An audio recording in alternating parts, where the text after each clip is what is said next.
दिल दिया है जान भी देंगे ए वतन तेरे लिए। নমস্কার, আমি দেবু। আজ শুরু করতে চলেছি ডব্লিউবিসিএস পলিটি সিলেবাসের অন্তর্গত একটি চ্যাপ্টার, ফান্ডামেন্টাল রাইটস বা বাংলায় যাকে বলে মৌলিক অধিকার। ফান্ডামেন্টাল রাইটস বা মৌলিক অধিকার ভারতীয় সংবিধানের পার্ট 3-তে আছে এবং কত থেকে কত অব্দি আর্টিকেল তার মধ্যে ডিল করছে না 12 থেকে 35। তাহলে fundamental rights part 3 of the Indian constitution under article 12 to 35 Indian কনস্টিটিউশনে রয়েছে। ঠিক আছে, fundamental rights, why this rights are called fundamental, কেন এটার নাম ফান্ডামেন্টাল রাখা হয়েছে? কারণ this rights are very essential, very basic rights, যেগুলো তার সিটিজেনদের বা কোনো এলিয়েন্সের হোক, কারণ কিছু কিছু ফান্ডামেন্টাল রাইটস সিটিজেনদের জন্য অ্যাপ্লিকেবল, কেবল সিটিজেনদের জন্য অ্যাপ্লিকেবল, এবং কিছু কিছু ফান্ডামেন্টাল রাইটস এনি পার্সনের ক্ষেত্রে অ্যাপ্লিকেবল, সিটিজেন হোক অথবা এলিয়েন্স হোক। যেমন আর্টিকেল 15, 19, 29, 30 এই ফান্ডামেন্টাল রাইটসগুলো, এই আর্টিকেলগুলো কেবলমাত্র সিটিজেনদের ক্ষেত্রে অ্যাপ্লিকেবল, এলিয়েন্সদের ক্ষেত্রে নয়। বাকি যে সমস্ত ফান্ডামেন্টাল রাইটস রয়েছে সেগুলো এলিয়েন এবং সিটিজেন্স দুজনের ক্ষেত্রেই অ্যাপ্লিকেবল। ঠিক আছে, তো সেই জন্যই আমি কথাটার উল্লেখ করলাম। তো এখানে অলরাউন্ড ডেভেলপমেন্ট করতে গেলে এই যে ফান্ডামেন্টাল রাইটস, এটা খুবই এসেন্সিয়াল, খুবই ভেরি বেসিক রাইটস, যেটা দেওয়া খুবই প্রয়োজন, তবেই মানুষের সামগ্রিক উন্নতি সাধন সম্ভব। ক্লিয়ার? আচ্ছা, তো এই যে ফান্ডামেন্টাল রাইটস কোথা থেকে নেওয়া হয়েছে? আমাদের তোমরা সকলেই জানো কি আমাদের ইন্ডিয়ান কনস্টিটিউশনে কিছু কিছু কান্ট্রি থেকে কিছু কিছু প্রাবধান তুলে নেওয়া হয়েছে, সেখান থেকে নেওয়া হয়েছে, ইন্সপায়ার্ড বাই। তো এই ফান্ডামেন্টাল রাইটস বা মৌলিক অধিকার কোথা থেকে ইন্সপায়ার্ড হয়েছে? না ইউএসএ থেকে ইন্সপায়ার্ড হয়েছে। আচ্ছা, ইউএসএতে তাহলে কি নামে ফান্ডামেন্টাল রাইটসটা পরিচিত ছিল? না, সেখানে বিল অফ রাইটস নামে এই ফান্ডামেন্টাল রাইটসকে ওখানে বিল অফ রাইটস নামে লেখা আছে। ঠিক আছে, তো ইউএসএ থেকে ইন্সপায়ার্ড হয়ে আমাদের এখানে ফান্ডামেন্টাল রাইটসকে নেওয়া হয়েছে। এটা পরীক্ষায় কোশ্চেনে আসে মাঝে মধ্যে। নেক্সট, তো কেবলমাত্র ইউএসএতেই কি ফান্ডামেন্টাল রাইটসের উল্লেখ আছে? এমনটি নয়। এখানে একটা প্রশ্ন স্বভাবতই পরীক্ষায় এসে থাকে কি কোন পার্টটাকে, ইন্ডিয়ান কনস্টিটিউশনের কোন পার্টটাকে ম্যাগনা কার্টা বলা হয়? তো এক্ষেত্রে অ্যান্সার হবে part 3 of the Indian constitution is called Magna Carta. কেন বলা হয়? না, ইংল্যান্ডের রাজা কিং জন 1215-তে একটা তার সিটিজেনদের জন্য একটা রাইটের একটা চ্যার্টার তৈরি করেছিল, একটা লিস্ট বার করেছিল, যেখানে তার সিটিজেনদের জন্য বিশেষ কিছু অধিকার দেওয়া হয়েছিল। সেই জন্যই যেহেতু ফান্ডামেন্টাল রাইটসেও একই কথাই বলা হচ্ছে, সিটিজেনদের জন্য কিছু অধিকারের উল্লেখ করা রয়েছে, অথবা সিটিজেন কথাটা আমি এখানে উল্লেখ করছি, তার কিছু আগে আমি বুঝিয়ে বলে দিয়েছি যে এটা কেবলমাত্র সিটিজেনের জন্য নয়, সিটিজেন এবং এলিয়েন্স দুজনের ক্ষেত্রে কিছু কিছু ফান্ডামেন্টাল রাইটস অ্যাপ্লিকেবল। ঠিক আছে, তো তার নাগরিকদের অথবা এলিয়েন্সদের কিছু সুযোগ সুবিধা দেওয়া হচ্ছে, কিছু অধিকার দেওয়া হচ্ছে, যা 1215-তে ইংল্যান্ডের রাজা কিং জন স্টার্ট করেছিলেন। সেই জন্য part 3 of the Indian constitution is called the Magna Carta of the Indian constitution. কেবলমাত্র এটাই নয় যে ইংল্যান্ডের রাজা কিং জন 1215-তেই এর প্রথম শুরু করেছিল। যদি আমাদের অ্যানসিয়েন্ট হিস্ট্রিতে চলে যায়, তাহলে চাণক্যের অর্থশাস্ত্র, সেখানেও কিন্তু এই ফান্ডামেন্টাল রাইটসের উল্লেখ আছে, কিন্তু সেটা ফান্ডামেন্টাল রাইটস বা মৌলিক অধিকার এই নাম দিয়ে নেই, কিন্তু এই কনসেপ্টের উল্লেখ অবশ্যই পাওয়া যায়।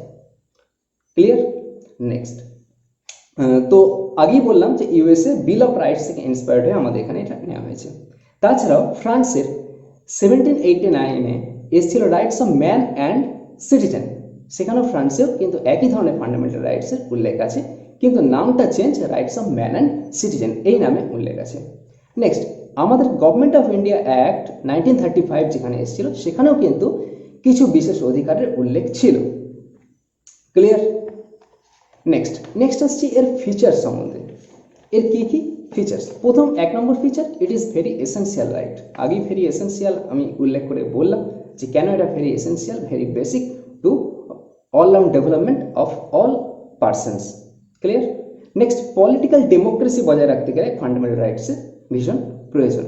নেক্সট, কিছু কিছু ফান্ডামেন্টাল রাইটস সিটিজেনদের জন্য অ্যাপ্লিকেবল, কিছু কিছু ফরেনার অ্যান্ড সিটিজেন্স দুজনের ক্ষেত্রে অ্যাপ্লিকেবল। আগেই বললাম কোন কোন ফান্ডামেন্টাল রাইটসের বললাম, কেবলমাত্র সিটিজেনদের ক্ষেত্রে অ্যাপ্লিকেবল না আর্টিকেল 15, 19, 29, 30। ঠিক আছে, আর্টিকেল 15 কি আছে, 19 কি আছে, 29 কি আছে, 30 কি আছে, পরে যখন ফান্ডামেন্টাল রাইটস আস্তে আস্তে আমরা যাব তখন সেখানে ক্লিয়ার করে দেবো। Clear? Next, fundamental rights justiciable in nature. Why it is called justiciable in nature? কারণ এখানে গভর্নমেন্ট চাইলেও তার নিজের মতো কিছু চাপিয়ে দিতে পারবে না তোমার উপরে, তার সিটিজেনদের ওপরে। কারণ কোনো ব্যক্তির যদি ফান্ডামেন্টাল রাইটস বিঘ্নিত হয় বা সে যদি ফান্ডামেন্টাল রাইটস তা এনজয় করতে না পারে, যেমন আমি যেখানে যা খুশি বলতে পারি, আমার right to speech and expression, this is my fundamental rights, যদি গভর্নমেন্ট জোর করে এটা কেড়ে নিতে চায় তাহলে আমি তার এগেনস্টে হাইকোর্ট বা সুপ্রিম কোর্টে গিয়ে কমপ্লেন করতে পারি যে আমার ফান্ডামেন্টাল রাইটস ব্যাহত হচ্ছে। So this is called justiciable in nature. বোঝা গেল? এবার আমি যদি হাইকোর্টে যেতে চাই আন্ডার আর্টিকেল 226 এর হিসাবে আমি হাইকোর্টে যাব, আর যদি আমি সুপ্রিম কোর্টে যেতে চাই তাহলে আমি আন্ডার আর্টিকেল 32 এর হিসাবে আমি সুপ্রিম কোর্টে গিয়ে আমি কমপ্লেন করতে পারি। ক্লিয়ার? এটা সম্বন্ধে আরও বিশদে যত আস্তে আস্তে লেকচার আগে যাবে তত ক্লিয়ার হতে থাকবে। আপাতত এইটুকু clear. Next, this is qualified in nature, not absolute. So fundamental rights is qualified in nature but not absolute. কথাটার মানে কি? কথাটার মানে হলো ফান্ডামেন্টাল রাইটস অ্যাবসলিউট নয়। অ্যাবসলিউট হলে কি হতো? অ্যাবসলিউট হলে এটাই হতো যে যে কোনো পরিস্থিতি হোক না কেন আমার যে সমস্ত ফান্ডামেন্টাল রাইটস ইন্ডিয়ান কনস্টিটিউশনে উল্লেখ আছে সেগুলো আমি ইন এনি সার্কামস্টেন্স, যে কোনো পরিস্থিতিতে আমি সমানভাবে এনজয় করতে পারবো, কিন্তু সেটা হয় না। গভর্নমেন্ট যদি চায় কিছু রিজনেবল রেস্ট্রিকশন কিছু কিছু ফান্ডামেন্টাল রাইটসের ওপরে কিছু বিশেষ সার্কামস্টেন্সে লাগাতে পারে, যেমন as for example national emergency. যখন ন্যাশনাল এমার্জেন্সি চলে তখন কিছু কিছু ফান্ডামেন্টাল রাইটসের ওপর রোক লাগানো হয়, তাই না? কিছু কিছু ফান্ডামেন্টাল রাইটস আমি সেই মুহূর্তে এনজয় করতে পারবো না। ক্লিয়ার? এটা অ্যাজ ফর এক্সাম্পল আমি বললাম। তো কোন কোন ফান্ডামেন্টাল রাইটস আমি এনজয় করতে পারবো না ডিউরিং ন্যাশনাল এমার্জেন্সি, পরে আস্তে আস্তে ক্লিয়ার হবে। ক্লিয়ার? তো এটা হচ্ছে কোয়ালিফাইড। সুতরাং বিশেষ সার্কামস্টেন্সের উপর ভিত্তি করে গভর্নমেন্ট যদি চায় কিছু রিজনেবল রেস্ট্রিকশন এখানে আরোপ করতে পারে, তাই এটাকে বলা হয় fundamental rights is qualified in nature, not absolute. আপাতত একটু ক্লিয়ার। নেক্সট আসছি এনফোর্সমেন্ট অফ ফান্ডামেন্টাল রাইটস। ঠিক আছে, তো এনফোর্সমেন্ট অফ ফান্ডামেন্টাল রাইটস পড়তে গিয়ে প্রথমে দুটো আর্টিকেল সম্বন্ধে আমাকে বিশদে আলোচনা করতে হবে। সেটা হলো আর্টিকেল 13 আর আর্টিকেল 32। ঠিক আছে, তো আগেই বলেছি এটা this is justiciable in nature, fundamental rights is justiciable. কারণ আমার যদি ফান্ডামেন্টাল রাইটস ব্যাহত হয় আমি হাইকোর্ট বা সুপ্রিম কোর্টে যেতে পারি। তো এখানে আন্ডার আর্টিকেল 13 কি বলছে? আন্ডার আর্টিকেল 13 কনসেপ্ট আসছে judicial review. What is judicial review? Under article 13 এর দুটো আর্টিকেল আছে, 13(1) অ্যান্ড 13(2). এবার আসছি কি বললাম, 13-এ বলা হচ্ছে জুডিশিয়াল রিভিউ। জুডিশিয়াল রিভিউ কাকে বলা হবে? ধরো সাপোজ কোনো একটা অ্যাক্ট পাস হয়েছে। অ্যাক্ট কীভাবে পাস হয়? প্রথমে বিল উপস্থাপন হয়, যখন লোয়ার হাউস আপার হাউস দুটো হাউসই পাস করার পর প্রেসিডেন্টের অ্যাসেন্ট নেওয়ার পর সেই বিলটা অ্যাক্টে পরিণত হয়, অর্থাৎ লয়ে পরিণত হয়, তাই তো? তো কোনো একটা ল এসছে, সেই লটা অ্যাকর্ডিং টু ইন্ডিয়ান কনস্টিটিউশন কি কনস্টিটিউশন নয় সেটা বিচার করার দায়িত্ব কার থাকে? সুপ্রিম কোর্টের থাকে। তো সুপ্রিম কোর্ট সেই লটা আসার পর দেখে যে is this bill is constitutional yeah unconstitutional. তো যদি এই যে প্রসেসটা, এটা কি বলা হয়? Judicial review. ঠিক আছে, তো 13-এ জুডিশিয়াল রিভিউয়ের কনসেপ্টটি উল্লেখ আছে। পরীক্ষায় কোশ্চেন আসে যে 13-এ কি উল্লেখ আছে না জুডিশিয়াল রিভিউয়ের কনসেপ্টটা উল্লেখ আছে। তো 13(1) কি বলছে আর 13(2) কি বলছে এটা ক্লিয়ার করে নিতে হবে, তাহলে জুডিশিয়াল রিভিউয়ের কনসেপ্টটা আরও পরিষ্কার হবে। 13(1)-এ বলা হচ্ছে কোনো প্রি কনস্টিটিউশনাল লস যদি কোনো ব্যক্তির ফান্ডামেন্টাল রাইটসকে ব্যাহত করে তাহলে সেই লকে নাল অ্যান্ড ভয়েড বলা হবে। অর্থাৎ প্রি কনস্টিটিউশনাল লস বলতে কোনো যখন কনস্টিটিউশন আমাদের তৈরি হয়নি তখন যে সমস্ত নিয়মকানুন চলতো, অর্থাৎ যে সমস্ত নিয়মকানুন রাজাদের কিছু নিয়মকানুন চলতো, অথবা ব্রিটিশ গভর্নমেন্টের কিছু নিয়মকানুন আমাদের এখানে প্রচলিত ছিল, যদি সেই সমস্ত নিয়মকানুনগুলো, তার মধ্যে যে সমস্ত নিয়মকানুনগুলো আনকনস্টিটিউশনাল হয়ে যাবে, অর্থাৎ কনস্টিটিউশন মেনে চলছে না বর্তমান পরিস্থিতিতে, অথবা কোনো ব্যক্তির ফান্ডামেন্টাল রাইটসকে ব্যাহত করছে, তাহলে সেই লকে ইনকনসিস্টেন্ট বলা হবে, অর্থাৎ নাল অ্যান্ড ভয়েড করে দেওয়া হবে। এটা বলা হচ্ছে 13(1)(a)তে। 13(2)(a)তে বলা হচ্ছে ইন্ডিয়ান কনস্টিটিউশন তৈরি হওয়ার পরে যে সমস্ত বিলগুলো তৈরি হবে, যে সমস্ত অ্যাক্ট অথবা যে সমস্ত লগুলো তৈরি হবে, সেইগুলোকে দেখা হবে যে সেই লগুলো অ্যাকর্ডিং টু ইন্ডিয়ান কনস্টিটিউশন চলছে কি চলছে না, অর্থাৎ সেই লয়ের দ্বারা কোনো ব্যক্তির ফান্ডামেন্টাল রাইটস ব্যাহত হচ্ছে কি হচ্ছে না। যদি কোনো ব্যক্তির ফান্ডামেন্টাল রাইটস সেই লয়ের দ্বারা ব্যাহত হয়, তাহলে সেই বিলকে অর্থাৎ সেই লকে আনকনস্টিটিউশনাল অর্থাৎ নাল অ্যান্ড ভয়েড করে দেওয়া হবে। Is that clear? 13(1) and 13(2). 13(1) and 13(2) judicial review concept উল্লেখ করছে। এবার আসছি 32, article 32। Article 32 remedies for the enforcement of fundamental rights এর কথা বলা হচ্ছে। আর্টিকেল 32 এখানেও দুটো আর্টিকেল আছে, 32(1) and 32(2). 32(1) কি বলছে না, আর্টিকেল 32(1) বলছে যদি কোনো ব্যক্তির ফান্ডামেন্টাল রাইটস ব্যাহত হয় তাহলে সেই ব্যক্তি সুপ্রিম কোর্টের দ্বারস্থ হতে পারে। বোঝা গেল? অর্থাৎ আন্ডার আর্টিকেল 32 সাব আর্টিকেল 1 কোনো বিশেষ ব্যক্তিকেই অধিকার দিচ্ছে, অর্থাৎ কোনো ব্যক্তিকে অধিকার দিচ্ছে, তার যদি ফান্ডামেন্টাল রাইটস ব্যাহত হয় সে সুপ্রিম কোর্টের কাছে যেতে পারে, সুপ্রিম কোর্টের দ্বারস্থ হতে পারে। একই সাথে 32(2) সুপ্রিম কোর্টকে এই অধিকার দিচ্ছে যে কোনো ব্যক্তি যদি তোমার দরবারে আসে, অর্থাৎ যদি তোমার কাছে আসে এই গ্রাউন্ডে যে তার ফান্ডামেন্টাল রাইটস ব্যাহত হয়েছে, তাহলে যদি সত্যিই তার ফান্ডামেন্টাল রাইটস ব্যাহত হয়, তাহলে যার দ্বারা ফান্ডামেন্টাল রাইটস ব্যাহত হচ্ছে তুমি তার এগেনস্টে রিট ইস্যু করতে পারো। দেন হোয়াট ইজ রিট আসছে। তাহলে 32(1) and 2 একই সাথে দুটো ক্ষমতা প্রদান করছে। প্রথম ক্ষমতা সেই ব্যক্তিকে প্রদান করছে, কোনো সিটিজেনকে অথবা এনি পার্সনকে, according to which type of fundamental rights this is this. বোঝা গেল? তো একই সাথে কোনো ব্যক্তিকে ক্ষমতা দিচ্ছে যে যদি তার ফান্ডামেন্টাল রাইটস ব্যাহত হয় সে সুপ্রিম কোর্টের দ্বারস্থ হতে পারে। একই সাথে সাথে সুপ্রিম কোর্টকে এই ক্ষমতা দিচ্ছে আন্ডার আর্টিকেল 32(2) কি কোনো ব্যক্তির ফান্ডামেন্টাল রাইটস যদি ব্যাহত হয় তাহলে তুমি যার দ্বারা ফান্ডামেন্টাল রাইটস ব্যাহত হয়েছে তার এগেনস্টে রিট ইস্যু করতে পারো। এবার রিট কি আস্তে আস্তে ক্লিয়ার করব। রিট ক ধরনের রিট হয় না, হেভিয়াস কর্পাস, সার্চিউরিটি, প্রোহিবিশন, কো ওয়ারেন্টো, ম্যান্ডামাস, এই সমস্ত রিটগুলো চলে। ঠিক আছে? এবার আন্ডার আর্টিকেল 32(a) আমি সুপ্রিম কোর্টের দ্বারস্থ হতে পারি বলেছি। একই সাথে সাথে প্রথমে বলেছিলাম কি তুমি হাইকোর্টেরও দ্বারস্থ হতে পারো। তো হাইকোর্টের দ্বারস্থ হতে গেলে আন্ডার আর্টিকেল 226 এর হিসাবে তুমি হাইকোর্টের কাছে যেতে পারো। ঠিক আছে? তো একই সাথে 32 পার্লামেন্টকে এই ক্ষমতা দিচ্ছে কি পার্লামেন্ট যদি মনে করে অন্য আদার কোর্টকেও রিট ইস্যু করার ক্ষমতা দিতে পারে, তো পার্লামেন্ট অন্য যে কোনো সাবঅর্ডিনেট কোর্ট বা আদার কোর্টকে রিট ইস্যু করার ক্ষমতা প্রদান করতে পারে। কিন্তু এখনো অবধি রিট ইস্যু করার ক্ষমতা কেবলমাত্র হাইকোর্ট এবং সুপ্রিম কোর্টের কাছেই আছে। তো হাইকোর্টের কাছে আন্ডার আর্টিকেল 226 এবং সুপ্রিম কোর্টের কাছে আন্ডার আর্টিকেল 32 তে রিট ইস্যু করার ক্ষমতা প্রদান করা আছে। ঠিক আছে? তো এই যে রিট, এটা কোথা থেকে নেওয়া হয়েছে না, এটা ইংল্যান্ড থেকে নেওয়া হয়েছে। রিট এই প্রাবধানটা ইংলিশ ল থেকে নেওয়া হয়েছে। ইংলিশে এই রিটকে প্রেরোগেটিভ রিটস এই নামে পরিচিত। ঠিক আছে? তো রিট কি কি ধরনের হতে পারে আবার উল্লেখ করছি, হেভিয়াস কর্পাস, ম্যান্ডামাস, প্রোহিবিশন, সার্চিউরিটি এবং কো ওয়ারেন্টো। এই সমস্ত টার্মগুলি হচ্ছে ল্যাটিন শব্দ, তাই শুনতে এরকম লাগছে। এর প্রত্যেকটার বিশেষ বিশেষ অর্থ আছে। যেমন habeas corpus, to have the body of; mandamus, we command; prohibition, to forbid; certiorari, to be certified; quo warranto, on which authority.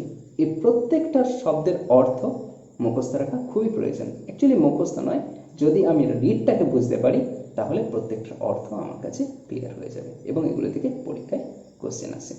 তো প্রথম রিট সম্বন্ধে বিশদে আলোচনা করছি। প্রথম রিট কি বলেছিলাম না, habeas corpus.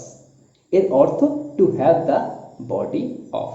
Habeas corpus actually জিনিসটা কি, প্রায়শই বিভিন্ন সিনেমায় এই হেভিয়াস কর্পাস টার্মটা শুনতে পাওয়া যায়।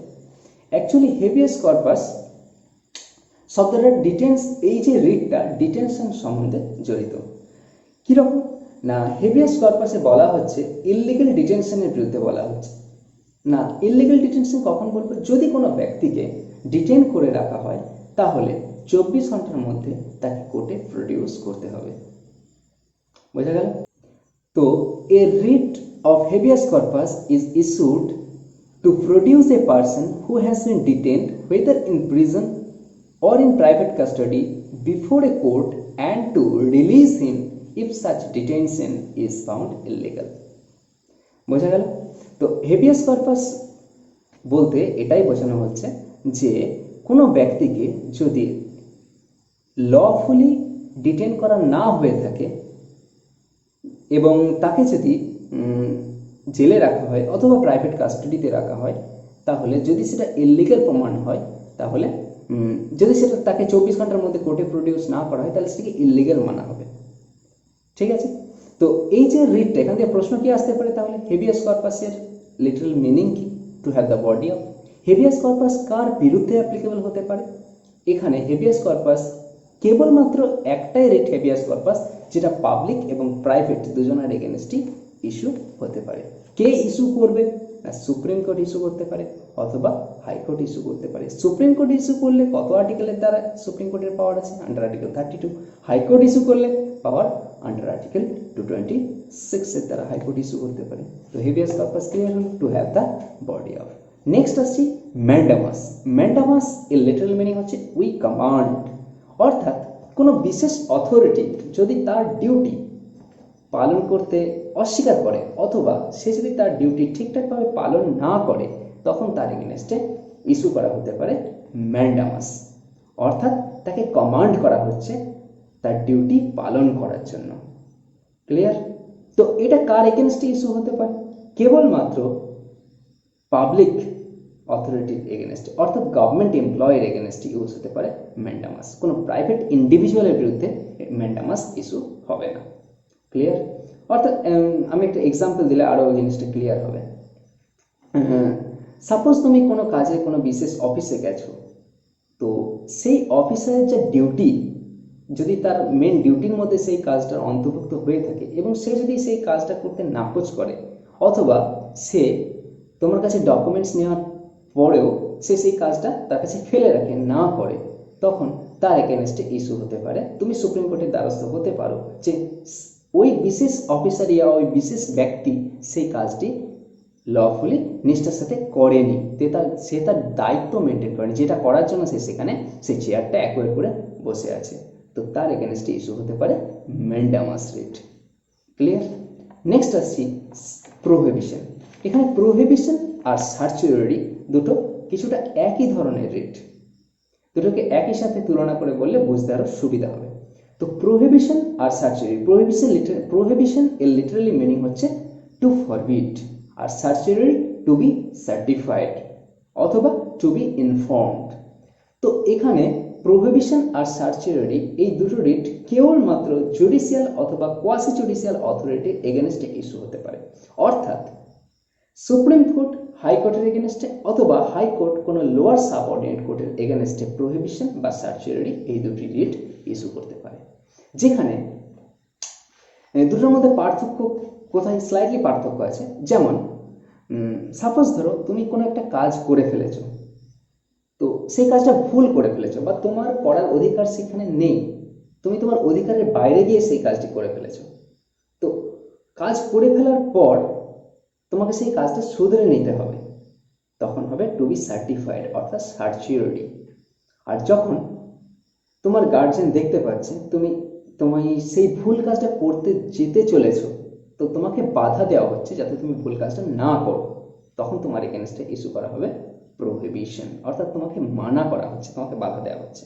তো এটা জুডিশিয়ালের ক্ষেত্রে কিভাবে রিলেটেড না, এখানে হায়ার কোর্ট যখন লোয়ার কোর্টের এগেনস্টে প্রোহিবিশন ইস্যু করবে, অর্থাৎ কখন ইস্যু করতে পারে না, যখন লোয়ার কোর্ট তার জুরিডিকশনের বাইরে গিয়ে কোনো একটা রায় দিতে চলেছে, তখন তাকে সেই রায়টা দেওয়া থেকে বিরত করার জন্য বা তাকে বাধা দেওয়ার জন্য এখানে হায়ার কোর্ট ইস্যু করতে পারে প্রোহিবিশন। অর্থাৎ তাকে লোয়ার কোর্টকে সে বলে দিচ্ছে এটা তোমার আন্ডারে নেই, অথবা তুমি ভুল সিদ্ধান্ত দিতে চলেছো। অর্থাৎ কোনো রায় ঘোষণার আগে তাকে শুধরে দেওয়া, তাকে আটকে দেওয়ার জন্য প্রোহিবিশন ইস্যু করা হয়। কিন্তু কোনো রায় ঘোষণা করা হয়ে যাওয়ার পর তাকে পুনরায় শুধরে নেওয়ার জন্য সার্চিওরি ইস্যু করা হয়। ক্লিয়ার হলো প্রোহিবিশন আর সার্চিওরি দুটোর অর্থ। এবার আসছি কো ওয়ারেন্টো। কো ওয়ারেন্টোর ক্ষেত্রে আমি একটা সহজ এক্সাম্পল দিয়ে বোঝাতে চাইবো। তো কো ওয়ারেন্টোর লিটারালি মিনিং হচ্ছে by what authority or warrant, তুমি কোন অথরিটিতে এটা হোল্ড করছো। অর্থাৎ সাপোজ তুমি আজকে ডাব্লিউবিসিএস এর জব করছো। তো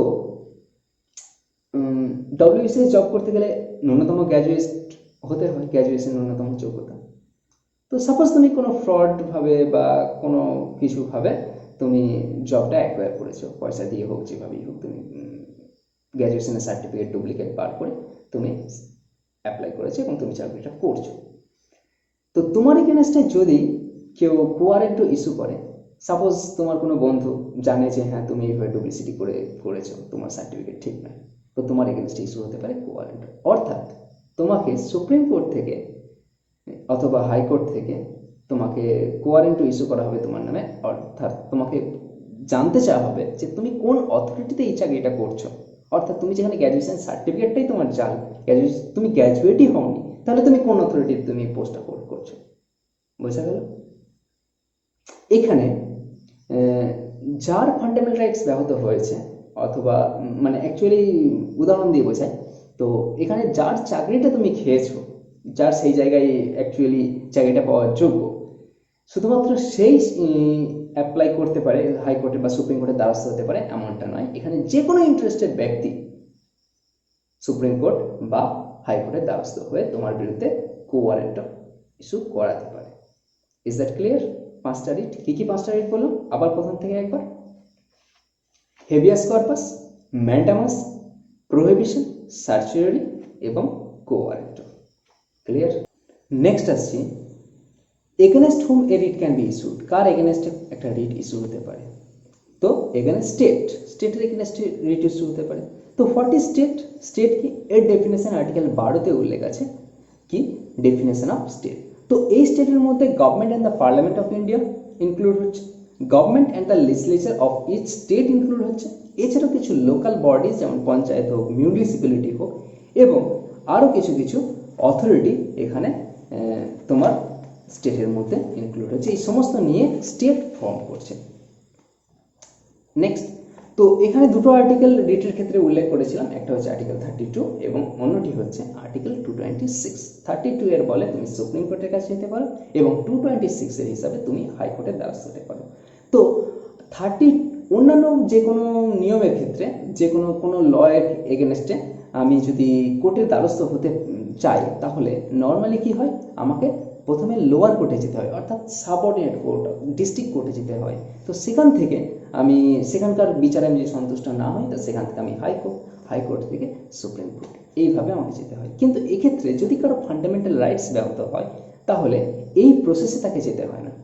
সে যদি ডাইরেক্ট হাইকোর্ট অথবা সুপ্রিম কোর্টের দ্বারস্থ হতে পারে, এমনটা নয় প্রথমে হাইকোর্ট তারপর তাকে সুপ্রিম কোর্টের দ্বারস্থ হতে হবে। এখানে দুজনেই কনকারেন্ট জুরিডিকশন এনজয় করে থাকে, দুজনের ক্ষেত্রেই হাইকোর্ট এবং সুপ্রিম কোর্টের ক্ষেত্রে সমান পাওয়ার এনজয় করে থাকে রিট ইস্যু করার ক্ষেত্রে। কিন্তু এখানে হাইকোর্টের কাছে ব্রডার জুরিডিকশন এনজয় করে রিট ইস্যু করার ক্ষেত্রে। কিভাবে ব্রডার জুরিডিকশন এনজয় করে? না, এক্ষেত্রে সুপ্রিম কোর্ট কেবলমাত্র রিট ইস্যু করতে পারে যদি কোনো ব্যক্তির ফান্ডামেন্টাল রাইটস ব্যাহত হয়। বোঝা গেল? কিন্তু high court under article 226 writ issue করতে পারে কারো ফান্ডামেন্টাল রাইটস ব্যাহত হলে তো বটে, অথবা অন্যান্য রাইটসও যদি তার ক্ষুণ্ণ হয় অথবা অন্যান্য রাইটস সে যদি এনজয় করতে না পারে, তাহলে তার এগেনস্টেও high court under article 226 writ issue করতে পারে, যেখানে সুপ্রিম কোর্ট শুধুমাত্র ফান্ডামেন্টাল রাইটস ব্যাহত হলেই রিট ইস্যু করতে পারে। তাহলে এক্ষেত্রে under article 226 broader jurisdiction enjoy করছে রিট ইস্যু করার গ্রাউন্ডের ক্ষেত্রে। এক্ষেত্রে আরেকটা টার্ম খুব পরিচিত, সেটা হচ্ছে রেস জুডিকেটা। কি বললাম? রেস জুডিকেটা। রেস জুডিকেটা কি না, এক্ষেত্রে একটা মজার ব্যাপার আছে। সাপোজ তোমার কাছে দুটো অপশন আছে, কি তুমি তোমার ফান্ডামেন্টাল রাইটস যদি ব্যাহত হয় তুমি ডাইরেক্ট হাইকোর্টেও যেতে পারো আন্ডার আর্টিকেল 226, অথবা তুমি সুপ্রিম কোর্টেও যেতে পারো আন্ডার আর্টিকেল 32। তো তুমি যদি ডাইরেক্ট ব্যাপারটা যেটা হয়, তুমি যদি ডাইরেক্ট সুপ্রিম কোর্টে যেতে চাও আন্ডার আর্টিকেল 32, তাহলে তোমাকে সুপ্রিম কোর্টে এই কারণ দর্শাতে হয় তুমি কেন হাইকোর্টে প্রথম গেলে না, তুমি কেন ডাইরেক্ট সুপ্রিম কোর্টে গেলে। ঠিক আছে? তো সাপোজ তুমি প্রথম হাইকোর্টে গেছো আন্ডার আর্টিকেল 226, কিন্তু হাইকোর্টে তোমার গ্রাউন্ডটাকে ইনভ্যালিড বলা হয়েছে, অর্থাৎ হাইকোর্ট তোমার কেস নিতে নাকচ করেছে, যে হাইকোর্ট এই রায় দিয়েছে তোমার ফান্ডামেন্টাল রাইটস ব্যাহত হয়নি। তো তুমি কি পুনরায় সুপ্রিম কোর্টের দ্বারস্থ হতে পারো? অ্যান্সার হবে না। এক্ষেত্রে হাইকোর্ট যদি একবার তোমাকে ওই একই গ্রাউন্ডের জন্য নাকচ করে দেয় কেস নিতে, তাহলে তুমি সেম গ্রাউন্ডের জন্য আন্ডার আর্টিকেল 32 সুপ্রিম কোর্টে গিয়ে রিট ইস্যু করতে বলতে পারো না, তোমার ফান্ডামেন্টাল রাইটস ব্যাহত হয়েছে এই গ্রাউন্ডে তুমি যেতে পারবে না। তো এক্ষেত্রে আন্ডার আর্টিকেল 32 এবং আন্ডার আর্টিকেল 226 দুজনাই সমান জুরিডিকশন এনজয় করছে। এক্ষেত্রে অ্যাকচুয়ালি ব্যাপারটা কী হয়, সাপোজ যদি এরকম হতো কি আন্ডার আর্টিকেল 226 এর জন্য তুমি হাইকোর্টে গেছো, হাইকোর্ট তোমার কেস নিতে খারিজ করে দিয়েছে, কেস নাকচ খারিজ করে দিয়েছে যে হ্যাঁ তোমার ইনভ্যালিড গ্রাউন্ড রয়েছে, তোমার ফান্ডামেন্টাল রাইটস ব্যাহত হয়নি, তুমি এনজয় করছো ফান্ডামেন্টাল রাইটস।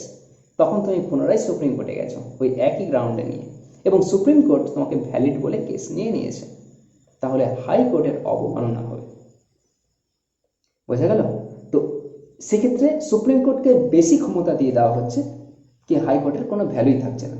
সেই জন্য হাইকোর্ট এবং সুপ্রিম কোর্টকে কনকারেন্ট জুরিডিকশন দেওয়ার জন্য, সমান ক্ষমতা দেওয়ার জন্য এই ধরনের প্রাবধান বানানো হয়েছে। কিন্তু গ্রাউন্ডের ক্ষেত্রে under article 226 broad jurisdiction enjoy করছে, কারণ এখনই ক্লিয়ার করে দিলাম 226-এ হাইকোর্ট কি করতে পারে, ফান্ডামেন্টাল রাইটস ব্যাহত হলেও রিট ইস্যু করতে পারে, অথবা অন্যান্য আদার রাইটস ব্যাহত হলেও রিট ইস্যু করতে পারে, যেখানে আন্ডার আর্টিকেল 32 সুপ্রিম কোর্ট কেবলমাত্র কোনো ব্যক্তির ফান্ডামেন্টাল রাইটস ব্যাহত হলেই তার এগেইনস্টে রিট ইস্যু করতে পারে। ক্লিয়ার?